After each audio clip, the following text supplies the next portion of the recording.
আসসালামু আলাইকুম নমস্কাৰ পুনৰ আপোনালোকৰ সন্মুখত সেকেন্ড হ্যান্ড মোবাইলৰ উপস্থাপন লৈ আহিছোঁ। আজি যি স্থানৰ পৰা মই মোবাইলৰ উপস্থাপন লৈ আহিছোঁ সেই স্থানত আপোনালোকে কিস্তিত মোবাইল নিব পাৰিব। হাতত যদি আপোনাৰ টকা একদম কম আছে তেতিয়াহ'লে আপোনালোকে কিস্তিত মোবাইল নিব পাৰিব। ভিডিঅ'টো আপোনালোকে শেষলৈকে চাওক।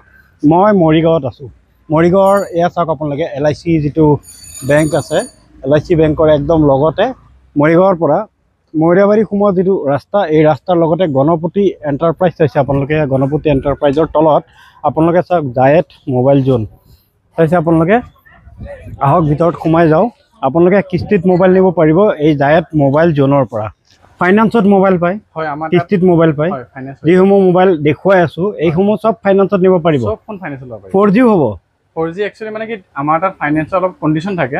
কেনেকুৱা ধৰণৰ 10,000 ৰ ওপৰৰ ফোনখিনিয়ে ফাইনেন্স। যদি আপুনি 4G ফোন 10,000 ওপৰৰ ফোন কিনে তেতিয়া ফাইনেন্স হয় না।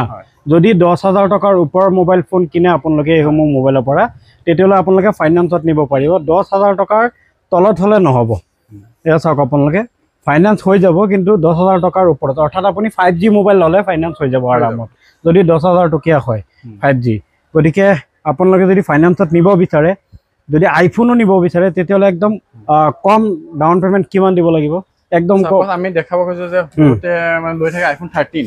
তো আইফোন 13 এনে একচুয়ালি আমাৰ প্ৰাইস আহে 30-32 তেনেকুৱা দাম আহি যায়। তো এইটো যে ফাইনেন্সত ল'ব খুজিছে আমাৰ 12,000 টকা ডাউন পেমেন্ট দিব লাগে। 12,000 ডাউন পেমেন্ট দি পেলাই ফোনটো লৈ যাব পাৰিব। এইটো সঁচা ন? আহিলে তো ঘূৰি যাব নালাগে। ডকুমেন্টস পাতি কি লৈ আহিব লাগিব? মানে সেইটোৱে ক'ব খুজিছো। মানে এটা কন্ডিশন এইটোৱে কি যে ফাইনেন্সত ল'বৰ কাৰণে হ'লে আমাক লাগে Aadhaar card, PAN card, bank passbook, ATM আৰু PhonePe, Google Pay. CIBIL ভাল থাকিব লাগিব আৰু তাৰ লগত 720 সিভিল স্কোৰ থাকিব লাগিব। আচ্ছা 700 এবভ আপোনাৰ সিভিল স্কোৰ থাকিব লাগিব তেতিয়াহে ফাইনেন্স হ'ব। গতিকে আজিকালিতো মানে গুগল পেত গ'লে গম পায় সিভিল স্কোৰ আপোনালোকে নিজে চেক কৰিব পাৰে। গুগল পেত 700 এবভ হ'ব লাগিব, 700 পাৰ হ'ব লাগিব হ'লে বেছি ভাল আৰু। আচ্ছা ঠিক আছে। লগতে আমি দেখুৱাম এই ফোনটো ফাইনেন্সত নিবলৈ ডাউন পেমেন্ট কিমান দিব লাগিব? এইটো আছে একচুয়ালি 13 Pro Max। এইটো 1 বছৰ ওয়াৰেন্টি থাকে। ইয়া আমাৰ তাত প্ৰাইস হ'ল 55,000। তো এইটো আমাৰ তাত ডাউন পেমেন্ট 25,000 মান টকা দিলে ওলাই যাব না। আৰু এইটো 12 Pro Max ইয়াৰ দাম আছে আপোনাৰ 40,000 টকা, 256GB ষ্টৰেজ। তো এইটো আপোনাৰ 15-16,000 ডাউন পেমেন্ট আহি যাব না। আচ্ছা আৰু আছে, আৰু ইয়াতে মোবাইল আছে এইসমূহ আইফোন। আইফোন ঢেৰ আছে প্লাস এইবিলাক 15-20 মান আহি যায়।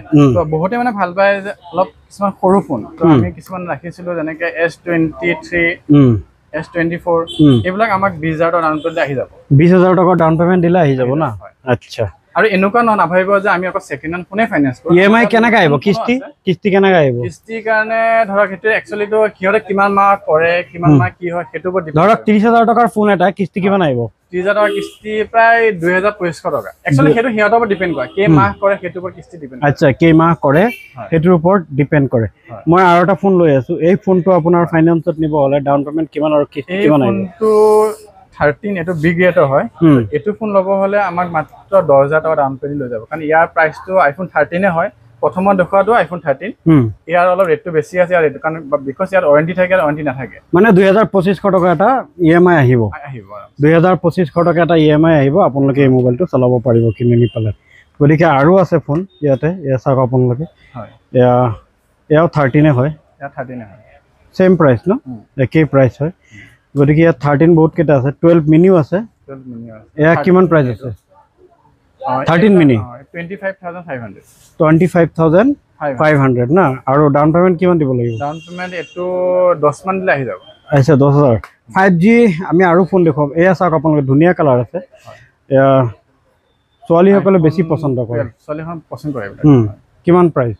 এটো আমাৰ তাত আছে 22,500। ডাউন পেমেন্ট কিস্তি? ইয়াৰ ডাউন পেমেন্ট আহিব আপোনাৰ 8,000 মান টকা আহি যাব। আচ্ছা আচ্ছা ঠিক আছে। গতিকে আইফোনৰ আৰু আছে এয়া এইবিলাক ভেৰিয়েন্ট। ইয়াৰ প্ৰাইস কি? অলপ ভাল পোৱা ফোন কিছুমান যেনেকৈ Fold 3 আছে। তো ইয়াৰ ইমান বিশেষ বহুত দামলি ভাবে, বহুত দামো নহয়, মাত্ৰ 23,000 টকাত আহি যায়। এটো আমাৰ 8,000 টকা ডাউন পেমেন্ট লৈ যাব পাৰিব। পিছত আহিলেতো ফাইনেন্সত দিবই ন? আহিলে আমি ফাইনেন্সত দিম, কিন্তু যদি ক্ৰাইটেৰিয়াৰ ভিতৰত পৰে দিবই। তেতিয়াহে পাব ন? ক্ৰাইটেৰিয়াৰ ভিতৰত যদি ফাইল ৰেকৰ্ড ভাল থাকে তেতিয়াহ'লে পাব। আমি এটা কথা ক'ব খুজিছো যে প্ৰতিটো আইফোন বা প্ৰিমিয়াম ফোনৰ লগত আমি সবকে এটা স্মাৰ্ট ওৱাচ গিফট থাকিব অথবা নেক বেণ্ড গিফট থাকিব। আৰু বহুতে অলপ প্ৰিমিয়াম এন্ড্ৰইড লয়, এন্ড্ৰইডত আমি হেডফোনো গিফ্ট কৰি দিলোঁ। আচ্ছা আচ্ছা হয়। আৰু 5G আমি দেখুৱাই আছোঁ এণ্ড্ৰইডৰ ভিতৰত 5G এইবিলাক 4G হয় আপোনালোকে নিব পাৰিব 10,000 টকাৰ তলত হ'লে ফাইনেন্স নহ'ব আৰু যদি দুটা একেবাৰে লয় তেতিয়া ল'লেও একচুৱেলি তেখেতৰ চিভিল স্ক'ৰ ভাল থাকিলে দুটা ল'ব পাৰিব। যেনেকৈ আছে S22 Ultra, তো এইবিলাক 1 বছৰ ৱাৰেণ্টি থাকে, তো এইবিলাকৰ প্ৰাইচ আহি যায় 46,000, এইবিলাক ধৰ 20,000 মান টকা ডাউন পেমেণ্ট দিলে আহি যাব ন। আচ্ছা ঠিক আছে আৰু এয়া আছে হয় এইটো S21, এইটো আছে S21 টো যদি ল'ব খোজে 8 মান দিব লাগিব। S21 FE ল'লে 7 মান দিলে আহি যাব, 7,000 দিলে আহি যাব। হয় আচ্ছা তাৰপিছত আকৌ এইবিলাক যেনেকৈ আছে Note 13 Pro Plus, এইবিলাক 8-10,000 টকাত দিলে লৈ যাব পাৰিব না। আৰু এক্সট্ৰা মোবাইলৰ এক্সট্ৰা এক্সেসৰিজ হোলসেল ইয়াত পোৱা যায়। আমাৰ তাত বহুত এক্সেসৰিজ আছে। আপুনি এপিনে আহি যাওক, মই দেখাই দিওঁ। আমাৰ তাত মানে যিকোনো মডেলৰ ফল্ডাৰ মোবাইলৰ যে ডিসপ্লে বিলাক হয় কম দামত যদি কোন নিব বিচাৰে লৈ যাব পাৰিব, আৰু কম দামত যদি কাস্টমাৰ লগাব বিচাৰে আহি লগাব পাৰিব কম দামত। আৰু আমাৰ তাত কভাৰ সভা এইবিলাক বহুত কম দাম হয়, বাট আমি ভিডিঅ'ত মানে দামবিলাক উল্লেখ নকৰো আৰু। আচ্ছা মানে হোলসেলৰ কাৰণেও সুবিধা আপুনি ৰাখিছে। আচ্ছা যদি আপোনালোকে কোনোবা দোকানী ভাই এখন দেখিছে মানে মৰিগাঁৱৰ LIC বেংকৰ লগত গণপতি এণ্টাৰপ্ৰাইজৰ তলত মানে LIC অফিচৰ কাষত আৰু আমাৰ ইয়াত নিজৰ ৰিপেয়াৰিঙো কৰা হয়, ৰিপেয়াৰিং কৰা হয়। ইয়াতে ৰিপেয়াৰিং সেক্টৰো আছে LIC অফিচৰ কাষত ইয়াতে মানে মৰাবাৰী যোৱা যিটো ৰুট পুৰণা মানে একচুৱেলি মই নিজে এড্ৰেছটো কৈ দিওঁ। ফাৰ্ষ্ট পুলিচ পইণ্টৰ কাষত LIC অফিচৰ ওচৰত, আৰু বহুতে আমাৰ পুৰণা ভুৰবান্ধা ষ্টেণ্ড বুলি চিনি পায়। পুৰণা ভুৰবান্ধা ষ্টেণ্ডৰ লগত আমাৰ দোকানটো আছে। আমাৰ ডিছক্ৰিপশ্যনত নম্বৰটো দি দিব। হয় হয় নাম্বাৰ দিয়া আছে, যোগাযোগ কৰি আহিব। লোকেশ্যনো হোৱাটছএপত প্ৰভাইড কৰি দিব, আপোনালোকে আহিব। আৰু কি ফোন দেখুৱাম আপোনালোকেতো দেখিছে, এই ফোনটো যদি দেখায় আচ্ছা নতুন ফোনো আছে ন। এয়া ছেকেণ্ড হেণ্ড, এয়া এটা মডেল দেখুৱাইছো। এইটো আপোনাৰ হ'ল 13 Pro Plus Redmi, এইটো ৱাটাৰপ্ৰুফ ফোন হয়। 12 GB ৰেম আছে আৰু 512 GB ষ্ট'ৰেজ আছে। এইটো 8,000 টকা দিলে ওলাই যাব। 8,000 টকা ডাউন পেমেণ্ট দিলে ওলাই যাব। নতুন ফোনো আছে, নতুন ফোনো আপোনালোকে EMI নিব পাৰিব। Realme গোটেইবিলাক ফোন আছে আমাৰ তাত, আচ্ছা লাগে আৰু নতুন ফোনৰ বহুত ষ্টক আছে। প্ৰাইচৰ কথা আমি সবে ক'ব খোজে আজিকালি আছে সবতে ফ্লিপকাৰ্ট থাকেই। আপুনি ফ্লিপকাৰ্টটো লগইন কৰি ল'ব, ফ্লিপকাৰ্টত যিমান প্ৰাইচ দেখায় আমাক কিমান প্ৰাইচ দিলে হ'ল। যদি পাৰো আমি কোনোবা এটা ফোনত 400-500 টকা ডিসকাউন্ট কৰিয়ে দিম আপোনাক। ডিসকাউন্ট কৰি দিব না। গতিকে এয়া আছিলে মৰিগাঁৱৰ উপস্থাপন আপোনালোকক দেখুৱাইছো। মই এটা কথা সুধিব বিচাৰো যে 4G মোবাইল যদি দুটা একলগত লয় 10,000 টকাৰ ওপৰত যদি বাজেট হয় ফাইনান্স হ'ব? হৈ যাব ন।